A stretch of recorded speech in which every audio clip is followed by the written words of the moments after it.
Je dépose mes rêves à tes pieds. Je dépose mes plans, mes ambitions, mes désirs.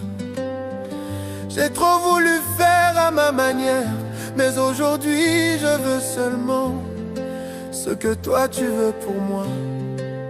Même si je ne comprends pas, même si le chemin me semble dur, je choisis ton plan, pas le mien. Non pas ma volonté, mais la tienne. Soyez bénis mes amis dans le nom de Jésus-Christ. J'ai échangé mes amis sur le nom de Dieu, ou encore connaître le nom. Le nom de Dieu mes amis, le nom de Dieu. Vous savez que au fil du temps, nous avons entendu parler et nous avons plusieurs d'entre nous ont leur façon particulière de pouvoir appeler Dieu, et ceci, c'est fonction à leur qualité de relation. Non simplement de relation, mais de révélation de Dieu. Quelqu'un peut dire qu'il est Jéhovah Jireh, Jéhovah Messie et tout ce qui va avec. Mais lorsque je parle du nom de Dieu, mes amis, le mystère, la source même, la source de ce nom, la source, il est très important de comprendre et de connaître de comprendre l'origine. Donc nous allons un peu naviguer dans la théologie cet après-midi. J'ai eu à cœur vraiment de partager cet enseignement sur Dieu. C'est juste une introduction.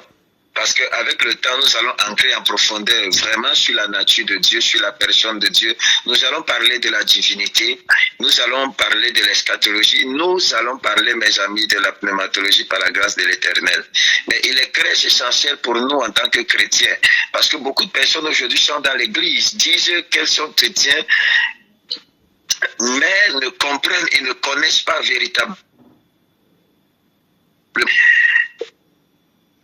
Mais véritablement la profondeur, ou encore qui est Dieu véritablement. Alors il faut le dire, mes amis, que derrière chaque nom se cache une personnalité et la révélation, mes amis, de Dieu.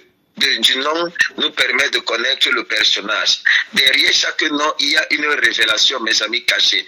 Derrière chaque nom, il y a une personnalité. Il faut dire que Dieu n'est pas un Dieu, c'est un Dieu qui se manifeste de façon une seule façon de se manifester, il n'a pas une seule façon d'agir, il n'a pas une seule façon de se révéler. Dieu se révèle sous plusieurs formes, sous plusieurs angles et, mes amis, de plusieurs manières.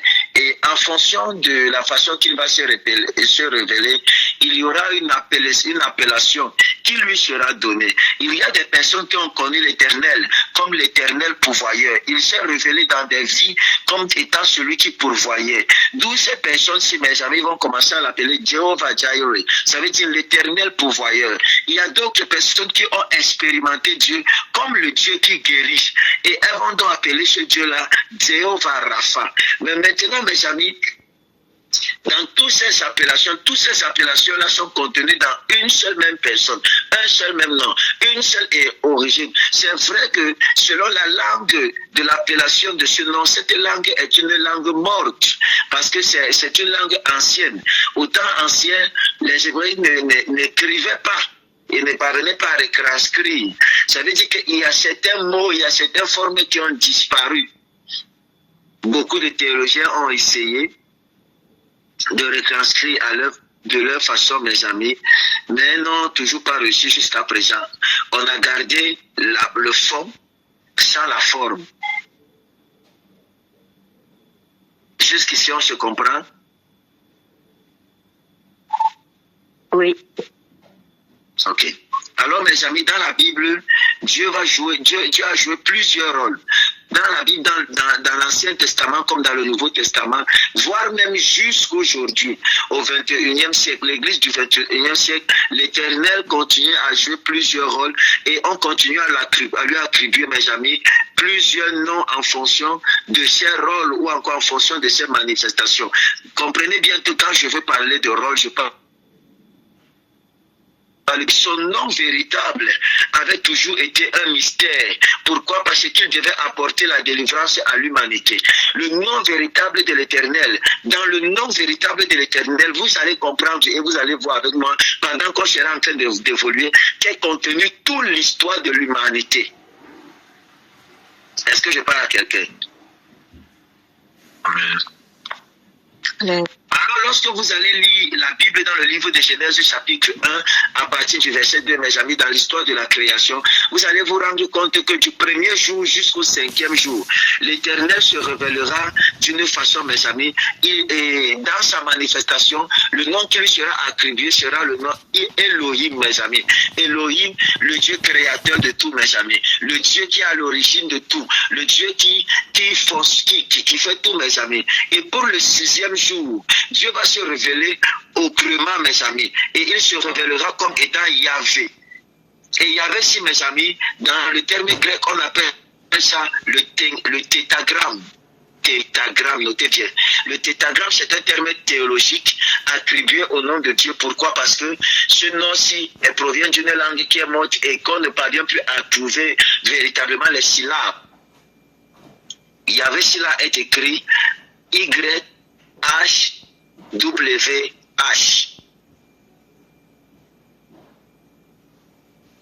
Jusqu'ici, on se comprend? Oui. Y-H-W-H, le tétagramme. Précisément, mes amis, ce nom-ci lui sera donné lorsqu'il va former l'homme. Lorsqu'il va former l'homme. Alors ça implique quoi? Ça implique tout simplement que la révélation du nom de Dieu était liée au 6e jour de la création, mes amis. Lorsque l'Éternel va créer l'homme, sa révélation, la révélation de son nom sera liée à ce 6e jour. Historiquement parlant, les 7 jours de la création ont, mes amis, déjà eu leur accomplissement. On connaît déjà que Dieu a créé ceci le premier jour, le deuxième jour, le troisième jour, le quatrième jour, le 5e jour, le 6e jour, mes amis.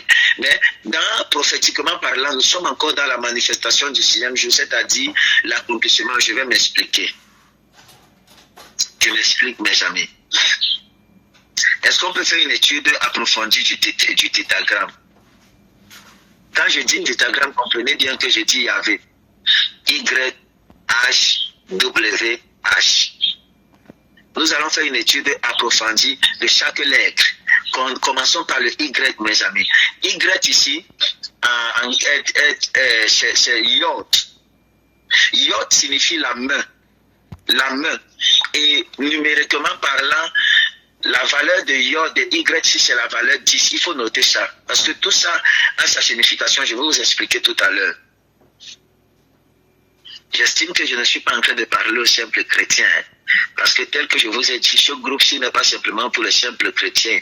C'est pour des personnes qui ont été appelées à pouvoir impacter dans leur génération, qui sont leaders d'une manière ou d'une autre. Alors il est très important en tant que leader que si demain quelqu'un te pose une question, que tu sois capable de répondre, qu'elle soit théologique ou spirituelle, que tu aies la capacité de pouvoir apporter un élément de réponse en tant que chrétien, pas que tu commences à bégayer. Amen. Est-ce qu'on peut avancer? Y est Yod. Yod c'est Y-O-D, Yod. Ça signifie la main, mes amis, la main. Et la valeur numérique de Yod ici, là, c'est 10. Le H est Hé qui signifie la louange. Hé qui signifie la louange et la valeur numérique c'est 5. Donc, apostrophe, et ça se lit Hé. Et ça signifie louange. Et sa valeur numérique c'est 5. Amen.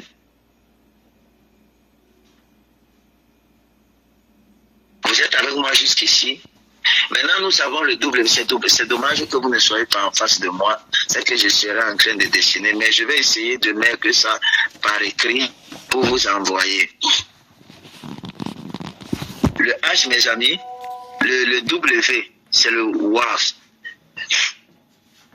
Donc, qui signifie clou. Et la valeur numérique ici, c'est 6. Quand je vais donner le résumé de tout ça, vous allez comprendre pourquoi je détaille. Et le dernier H 10 de la fin, c'est toujours le hé qui signifie encore louange. La valeur numérique ici, c'est 7.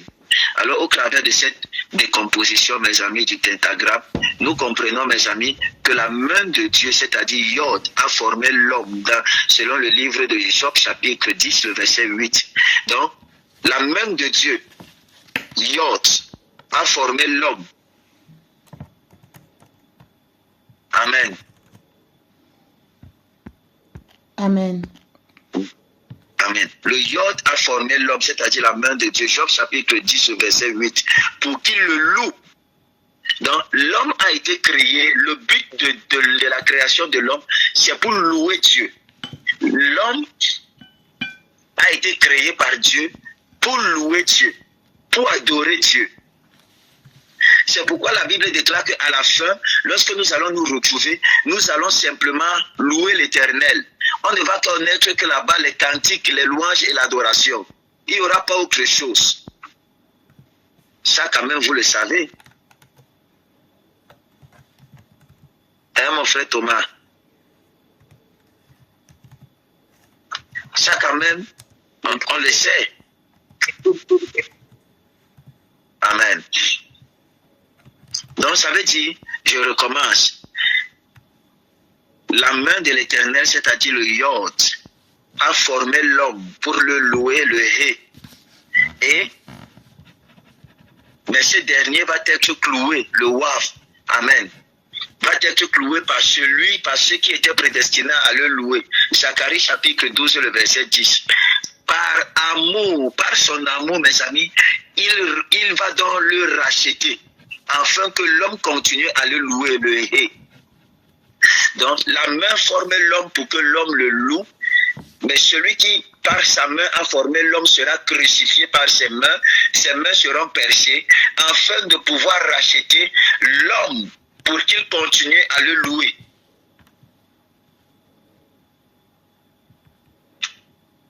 D'où le sens du nom de Yahvé, mes amis.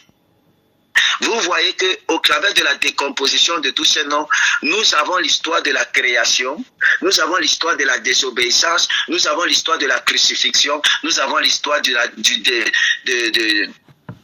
voile qui a été déchiré et de la restauration de l'intimité avec Dieu pour le rôle pour lequel l'homme a été créé. Amen. Parlons donc de la valeur numérique ici, là, mes amis. Le chiffre 10, qui est le Y, mes amis, parle de la totalité, mes amis, de la totalité impliquant que la main de Dieu a formé tous les hommes en un seul, c'est-à-dire en Adam. Si tous les hommes ont été formés en un seul, ont péché en un seul, toute l'humanité a été recréée en un seul et sauvée en un seul. Hello, ça passe, Anne-Valérie.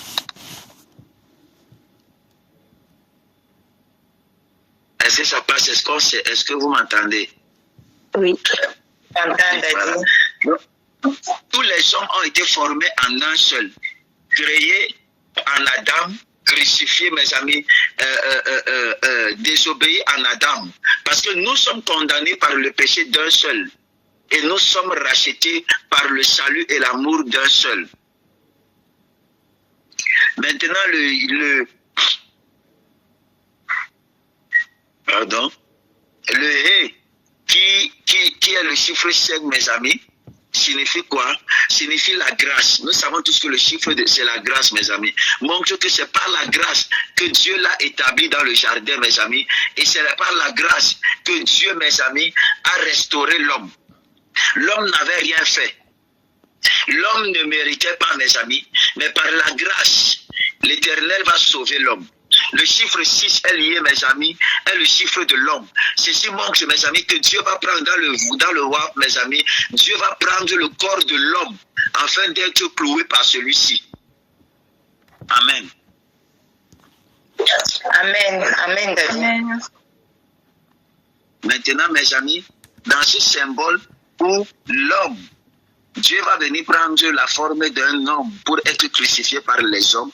Le chiffre 5, c'est-à-dire le H là, mes amis, de la fin, mes amis, vient intervenir afin de manifester la grâce de Dieu pour le salut. Nous avons dans le chiffre 10, mes amis, qui parle de la totalité. Dieu créa, mes amis, tout en un seul et rachetant tout par un seul. Nous avons 5, mes amis, qui parlent, mes amis, de la grâce, montrant, mes amis, que c'est par la grâce que l'homme va se retrouver où il va se trouver, mes amis. Le chiffre 6, qui est le chiffre de l'homme, montrant que Dieu prendra la forme d'un homme pour venir, mes amis, être crucifié par les hommes afin de racheter les hommes. Maintenant, nous avons le dernier H, mes amis, qui est toujours le dernier He, qui est toujours le chiffre 5, qui montre que Dieu vient intervenir. La grâce, par la grâce, mes amis, pour pouvoir sauver l'humanité. Donc, Yehoshua, c'est-à-dire Jésus-Christ, Yahvé, est dans le salut, mes amis. Le nom de Jésus-Christ dans la Bible est le seul nom qui révèle le tétragramme, mes amis. Jésus-Christ signifie, mes amis, le tétragramme est le salut. Ce qui veut dire simplement que ce nom est directement lié à Dieu, mes amis. Et dans le nom de Jésus-Christ, nous avons aussi le Yod, qui est le He, le Wa, ensuite le Shin, qui est le Ayin, mes amis, qui s'ajoute à ceci. Est-ce qu'on peut aller encore un peu plus en profondeur? Amen. Oui, prophète. Le Shin, ce qui se retrouve dans le nom de Dieu, mes amis, dans le nom de Jésus-Christ, montre la haine. La haine des hommes nous révèle, mes amis, pourquoi est-ce que le Dieu du tétragramme, là a été crucifié. Je n'ai pas dit le pentagramme, je répète bien le tétragramme qui est un terme théologique. À cause de la méchanceté de l'homme. Genèse chapitre 6, le verset 5 au verset 6, et Matthieu chapitre 24, le verset 9. Alors on vous livrera au tourment, et l'on vous fera mourir, et vous serez haïs de toutes les nations à cause de mon nom. Ce verset implique quoi, mes amis? Que tous ceux qui porteront le nom de l'Éternel, qui porteront le nom de Jésus-Christ, seront haïs à cause de ce nom. La raison pour laquelle tu es combattu, la raison pour laquelle les hommes ne t'aiment pas, c'est parce que tu portes le nom, ce nom-ci là, ce nom de Jésus-Christ. Tu le portes, ce nom qui est à l'intérieur de toi. Amen. Donc Jésus est dans le nom du Dieu de la Bible, mes amis. Et c'est pour cela qu'il va recevoir le nom au-dessus de tout autre nom, selon Philippiens chapitre 2, le verset 9. C'est par son nom qu'on baptise, c'est par son nom, mes amis, que les malades sont guéris, et c'est à son nom que les démons sont chassés.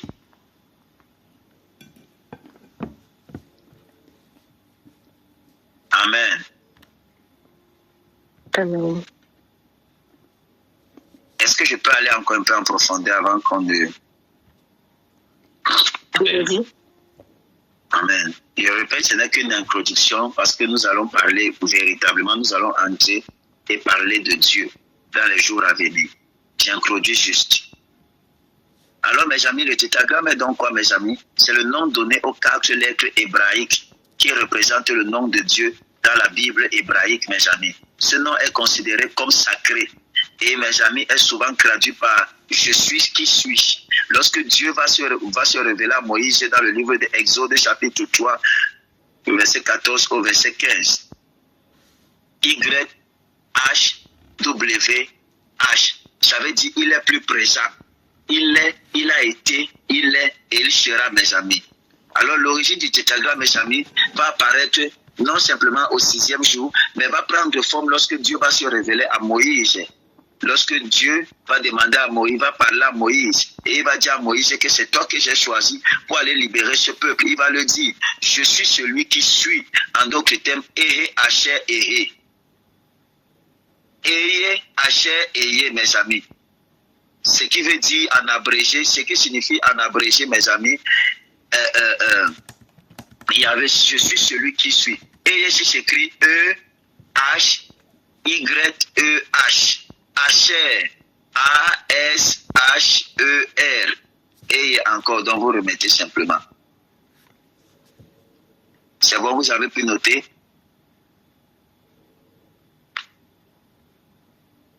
Je suis celui qui suit. Alors la révélation de Dieu à Moïse, mes amis, Moïse est en train de regarder, de garder les brebis de son beau-père. Et subitement, il va avoir une grande vision où il va se détourner, mes amis.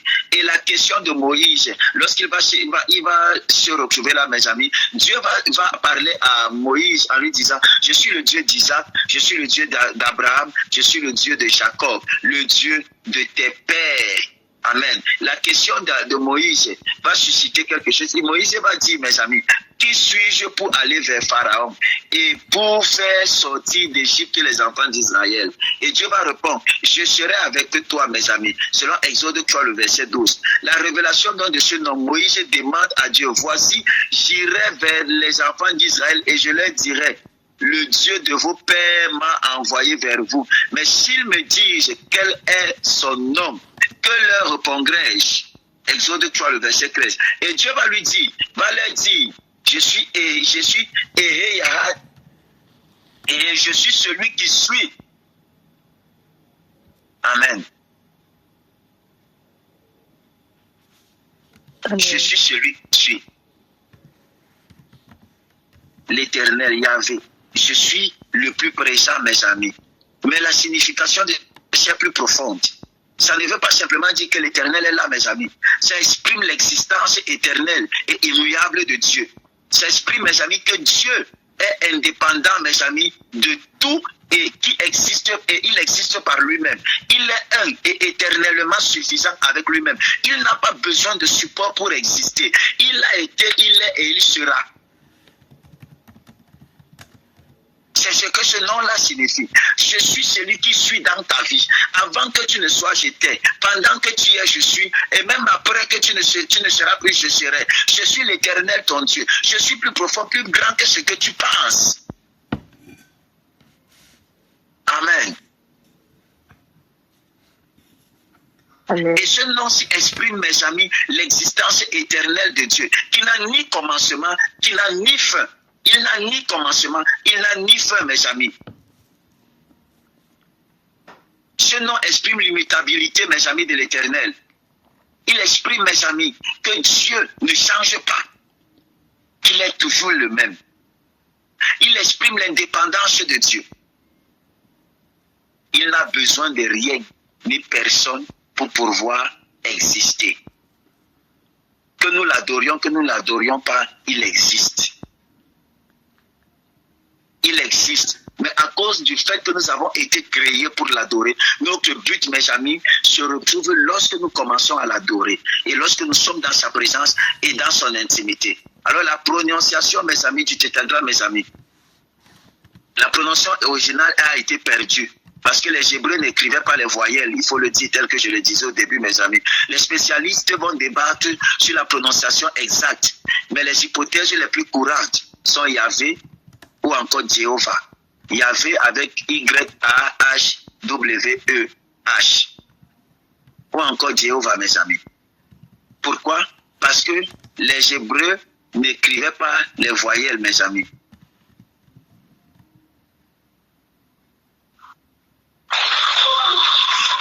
Alors la prononciation hébraïque est inconnue. C'est inconnu parce que de par l'origine, ces gars-ci n'écrivaient pas les voyelles. Donc on ne peut pas connaître comment est-ce qu'on va prononcer. Par contre, la prononciation grecque est Yahweh. Yahweh. I-A-O-U-E.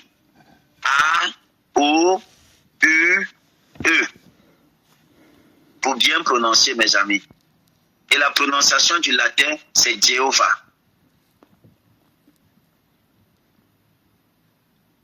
Donc ce Dieu-là, qui partout fera tout, en un seul bloc, décidera de venir se livrer entre les mains de celui, de ce qu'il a fait. Il se livre entre les mains de ce qu'il a fait pour ce qu'il a fait. Mes amis, Dieu est grand. Il te crée, tu le désobéis, il vient se livrer entre tes mains pour que toi tu le tues, afin que toi tu sois sauvé.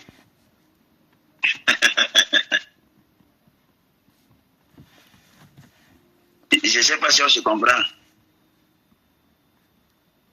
Oui, Daddy. C'est bizarre, n'est-ce pas? Mais c'est ça.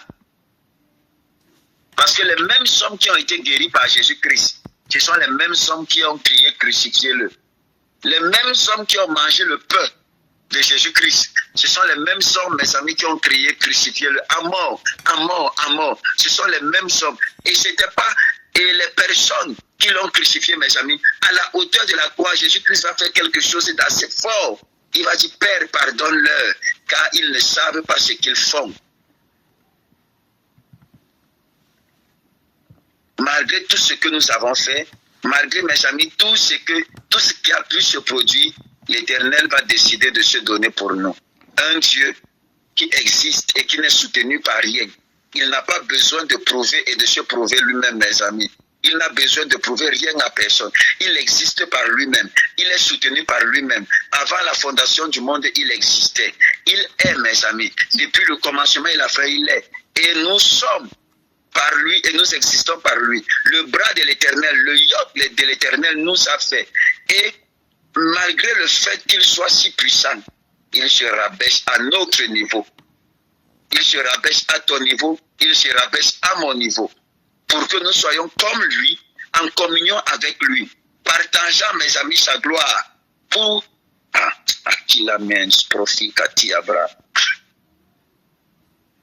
et toi, tu veux te laisser dévaloriser, abaisser, humilier. Et pourtant, tu portes le nom de l'être incréé, mais créateur est celui qui a l'origine de tout. Tu le portes en toi. Tu as besoin que les hommes t'acclament, t'apprécient. Et pourtant, tu portes le nom de celui qui signifie signe. Signe qui signifie être haï par des hommes. Tu attends que les hommes ou le diable t'acclament. Et pourtant, ce nom-ci, de par son origine, dit que tu vas être détesté parce que tu portes ce nom. Ça veut dire, c'est comme ça, mon ami. Amen. Amen. Je vais prendre une ou deux questions. S'il y en a. Quelqu'un a-t-il une question? Tout le monde a tout compris? Oui, Daddy.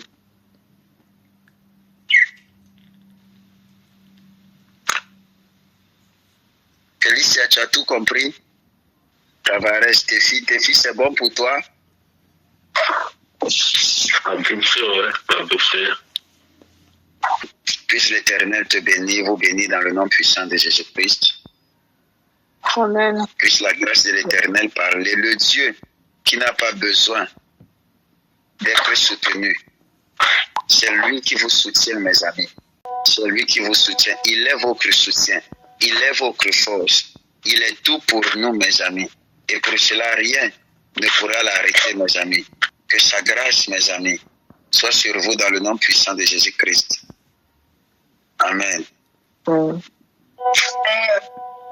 Que le Yachem, le nom, le Adonai, le Seigneur, mes amis, soient manifestés dans vos vies. Et que tous autour de vous voient qu'il est l'Éternel, mes amis. Amen. Que la grâce et la puissante main de l'Éternel soient agissantes dans vos vies. Vous êtes bénis dans le nom puissant de Jésus-Christ. Amen, amen, amen. Amen. Rendez-vous tout à l'heure. Soyez bénis. Bon après-midi. Shalom à tous. Shalom. Merci, Daddy. Shalom à tous. Soyez bénis.